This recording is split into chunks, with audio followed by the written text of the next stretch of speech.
మన శాసనసభ్యులు గౌరవనీయులు పూజ్యులు డాక్టర్ భూపతిరెడ్డి సార్ గారికి ప్రత్యేకంగా ధన్యవాదాలు తెలియజేస్తూ అందరూ కూడా ఒకసారి సపోర్టుతో ఆహ్వానించాలని చెప్పేసి కోరుతున్నాను. అదేవిధంగా ఈ కార్యక్రమానికి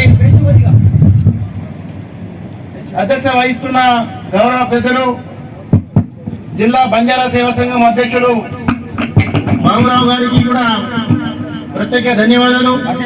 అదేవిధంగా గౌరవ జిల్లా IDCMS X chairman Tarachand Naik గారికి కూడా ధన్యవాదాలు తెలియజేస్తూ, మరి ముఖ్యంగా మన గౌరవ నిజామాబాద్ మార్కెట్ కమిటీ చైర్మన్ ఉప్పంగడన్న గారికి, అదేవిధంగా గౌరవ నిజామాబాద్ నియోజకవర్గంలో నడి మధ్యలో ఉన్న హైవే దగ్గర ఈ డిచ్పల్లి మండలంలో ఎట్టి పరిస్థితుల్లో మీకు భూమి ఇప్పిస్తా, అక్కడ మీకు పెద్ద బంజారా భవనము మీరు ఏమి అనుకుంటే అది కట్టిస్తామని చెప్పేసి ఈ మనం ఈ కూర్చున్న ప్లేస్ కు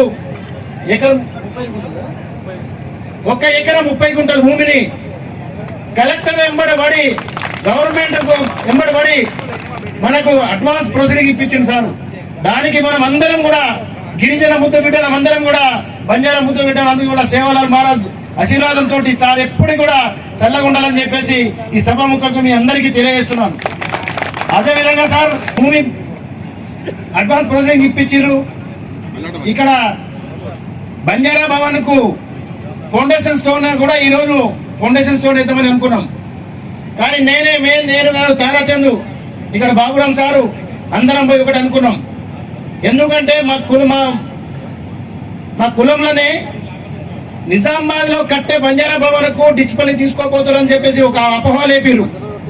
ఆ అపోహకు మనం వాళ్ళకు ఛాయస్ చేద్దాం సార్. ప్రతిపక్షాలకు మనం ఏదైతే మనం భూమి తీసుకున్నామో మనం మీరు మీ పట్టుదల మీ కృషి మా మీద మీ ఆశీర్వాదంతో నిజామాబాద్ లో ఉన్న బంజారా భవన్ అక్కడే కట్టేయాలి, ఇక్కడ కూడా మీరు ఫండ్స్ శాంక్షన్ చేయాలని చెప్పేసి అనుకున్నాం.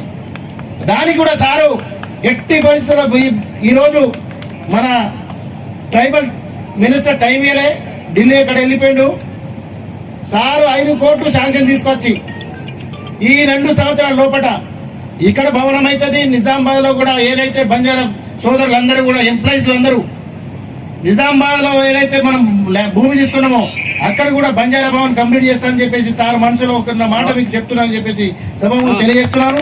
అదేవిధంగా ప్రతి ఒక్క బంజారా ముద్దు బిడ్డలు మీరు ప్రతి తాండలో ఏదైతే మనకు మిస్గైడ్ చేస్తారు, ఈ రోజు మనము మన తాత ముత్తలు అంటుండే మనకు ఎవరి ఇంట్లో అయితే మనము నీళ్ళు గ్లాస్ నీళ్ళు తాగుతామో ఆ నీళ్లను మర్చిపోవద్దు.